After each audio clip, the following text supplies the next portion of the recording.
Foreigners sell net $1.1 billion of Saudi stocks as journalist disappearance rattles investors. Here's a summary of the article. Dubai – Foreigners sold a net 4.01 billion riyals in Saudi stocks in the week ending October 18. Exchange data showed on Sunday, one of the biggest sell-offs since the market opened to direct foreign buying in mid-2015. The sell-off came during a week when investors were rattled by Saudi Arabia's deteriorating relations with foreign governments following the disappearance of journalist Jamal Khashoggi.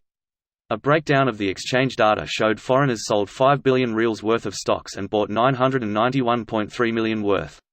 U.S. Treasury Secretary Steven Mnuchin said on Sunday that Saudi Arabia's explanation of the killing of journalist Jamal Khashoggi was a good first step but not enough, adding it was premature to discuss any sanctions against Riyadh over the incident.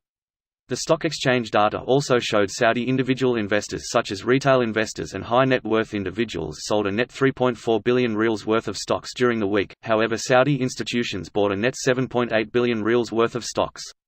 The yield on Saudi Arabia's $5.5 billion bond due in 2026 and $6.5 billion note due in 2046 rose to record highs last week, according to Refinitiv data. Saudi credit default swaps, which investors buy as protection against default, rose to 100 basis points late last week for the first time since June, data from IHS Markit showed.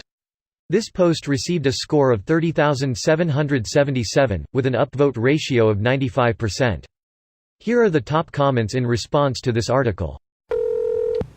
With all the news of investors and companies cutting ties with Saudi Arabia, will this hurt them economically in the long run? Aren't they incredibly rich in the order of $500 billion? They are able to throw away $100 million to Trump as change just for him to send Pompeo for a show-of-face visit. Who has $100 million just to throw away? $1.1 billion is less than half of 1% to them. A few billions isn't going to hurt them. If they need to be hurt, it has to hurt where it matters. It's an honor and shame society. Hurt their egos, like cut diplomatic ties, refuse to sell them weapons, don't buy their oil, use media to expose them. I'm no trillionaire, but if I were, I'd still get pissed if I suddenly lost $1 billion. Then again, this isn't that, this is just people selling stock for a company related to them, which will definitely decrease the value of said company. I'd be more interested in knowing who's buying that stock. For reference for those wrapping around large numbers. 1 million second equal 11½ days. 1 billion second equal 31¾ of a year. 1 trillion second equal 31,710 years. So in the end, yeah, a billion or even 100 billion isn't all that much if they are pushing a trillion. ISNT 100 billion 10% of a trillion? Or is it something related to that crazy notation of millions some countries have? The first one. So when does the 9/11 investigation reopen to press charges against Saudi government officials? After Benghazi 38. John Cena theme. By God, that's Dick Cheney's music? We've never seen anything like this before, ladies and gentlemen. The fun starts at 1:41. We've gone whistling past the point of parody here, folks.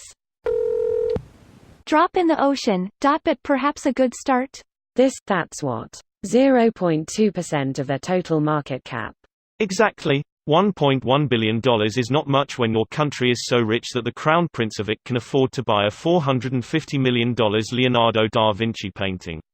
My friend's cousin is a barber, hairdresser, and his wife does makeup. They are well known among celebrities in the region and they do work for the Saudi royals. When they are requested, they get flown first class wherever needed and provided whatever they need.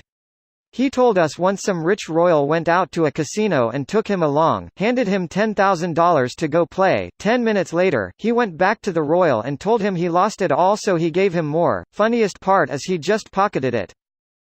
Fatherpond. I'm big into drag racing, and one of the Qatari royal family members loved drag racing so much he personally sponsored an entire team here in the US, and he'd also pay for dozens of US racers to come to his events in Qatar. I'm talking paying to have these entire race teams along with their cars and equipment brought to Qatar and back just for a 1 to 2 day event.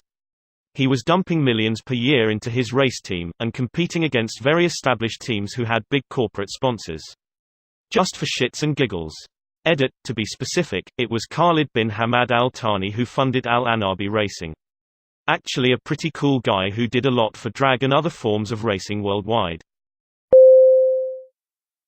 This video was automatically created by Reddit to speech. The article and comments in this video were selected from Reddit according to their upvotes, and any paraphrasing was performed by smmry.com, without any human intervention.